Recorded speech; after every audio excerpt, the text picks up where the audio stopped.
আমরা এই যে শিল্পীরা এখানে আসছি এটাই তো একটা পদক্ষেপ। আমরা চাই না বাংলাদেশের মানুষের আর একটা রক্ত ঝরছে। বাংলাদেশের ইতিহাসে 1952 পরে এত বড় ছাত্র বিপ্লব সংগঠিত হয় নাই।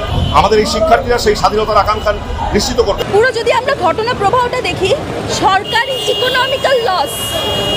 হ্যাঁ, আমার কাছে মনে হয়েছে আমি কেন আমাদের সেতু ভবন কেন আমি হলাম না, আমি কেন একজন স্টুডেন্ট হলাম। ওই ধরনের একটা পজিশনে সরকার আসলে আনফর্চুনেটলি আমাদেরকে ফেলে দিয়েছে।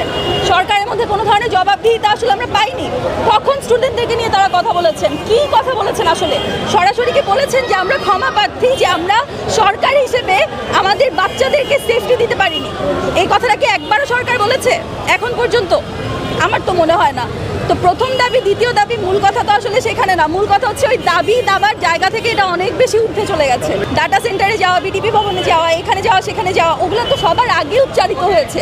তারপরে গিয়ে অন্যান্য কথা, স্টুডেন্টদের কথা বা এইসব কথা হয়েছে। আপনি একটু টাইম লাইনটা দেখলেই হয়, সবখানে আছে। আমরা এই যে শিল্পীরা এখানে আসছি এটাই তো একটা পদক্ষেপ। আমরা নিজেদের জায়গা থেকে যতটুকু সম্ভব, আমাদের হয়তো বা আরও সচলভাবে আরও আগে থেকে জায়গাটাতে নামা দরকার ছিল, কিন্তু আমি প্রচণ্ড রকমের জানি যে আমরা প্রত্যেকেই যার যার সোশ্যাল মিডিয়া থেকে যথেষ্ট রকমের চেষ্টা করে গেছি। আমরা হচ্ছে বাংলাদেশি মানুষের জন্য দাঁড়িয়েছি। আমরা চাই না বাংলাদেশের মানুষের আর একটা রক্ত ঝরছে। আর একটা প্রাণ যাতে এখানে আমার বাংলার মাটিতে যাতে না পড়ে সেই জন্য দাঁড়িয়েছি। বাংলাদেশে আমরা আর কোনো রক্ত চাই না, একটা নিশ্চিত স্বাধীন বাংলাদেশ চাই, যেখানে আমি নিঃশ্বাস নিতে পারবো, যে নিঃশ্বাসে বাতাসে রক্তের গন্ধ থাকবে না। আমি সেখানে সেই বাংলাদেশ চাই। আমার দাদাও মুক্তিযোদ্ধা ছিলেন, তাই বলে কি আমি কোথা আন্দোলন, এই আন্দোলন, সেই আন্দোলন গুলি ছুড়ে মারবো? গুলি ছুড়ে মারাটাই আমাদের প্রধান লক্ষ্য নয়। আমাদের লক্ষ্য হচ্ছে বাংলাদেশকে একটা স্বাধীন বাংলায় পরিণত করা, যেটা আমরা পারছি না। 53 বছর ধরে আমরা এই দেশে সেই স্বাধীনতা নিশ্চিত করতে দেখিনি কোনো সরকারকে। আমরা এমন একটা সময় চাই যে 1971 সালে যে দেশ আমরা গঠন করতে চেয়েছিলাম, সেই দেশটা, সেই স্বাধীন দেশটা আমরা চাই। যে শিক্ষার্থীদের মধ্য দিয়ে আমাদের আসলে নিজেদের কিছু করার নেই। আমরা আমাদের আদর্শবাণীকেও জানি যে এই দেশের অধিকাংশ জনগোষ্ঠী এই তরুণ। কাজেই যেহেতু একটা গণতান্ত্রিক দেশ, কাজে অধিকাংশ জনগোষ্ঠীর কথা শুনে এই দেশ চলতে হবে।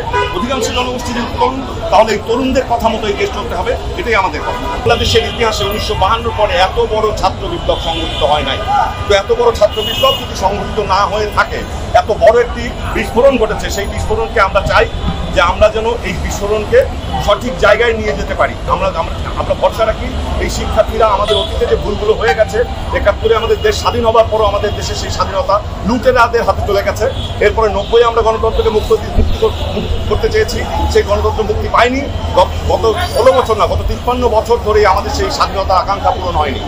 আমাদের এই শিক্ষার্থীরা সেই স্বাধীনতার আকাঙ্ক্ষা নিশ্চিত করবে। এবং আমরা দেখছি একটি গুজব চালু আছে যে যারা আন্দোলন করছে তারা দেশের জাতীয় পতাকার রং সমস্তটা কি লাল করে ফেলতে চায়, সবুজের বদলে লাল। এই ধরনের গুজব ফ্যাসিস্ট শক্তি তৈরি করছে। আমি বলবো যে যারা এই আন্দোলন করেছে তারা শুরু থেকেই জাতীয় পতাকা, সবুজ লাল জাতীয় পতাকা মাথায় রেখে রাস্তায় ছিল। আমরা প্রকাশ্যে দেখেছি। এই ধরনের ভেলকিবাজি কথাবার্তা বলে এই দেশে আর পার পাওয়া যাবে না। যা হত্যা হচ্ছে এইগুলো আমরা বিচার চাই। আসলে মানে এই বিচার আমরা কোথায় চাই, কার কাছে, সেটা আমরা জানি না। যে অবস্থা দাঁড়াই গেছে, কিন্তু আমরা তবুও চাই। আমাদের উপায় নেই, রাস্তায় নামতে হবে। কে করবে আমরা জানি না। প্রধানমন্ত্রী খুব কান্নাকাটি করে ভাষাই দিতেছে। ওনার অনেক কষ্ট এই দেশ নিয়ে, খুব মানে মায়া কান্না। উনি রাত্রে ঘুমায় মাত্র 2-3 ঘন্টা। দেশের জনগণের জন্য উনি ঘুমায় না। আজকে 2008 সালের যে বাংলাদেশ, 2024 সালে বাংলাদেশে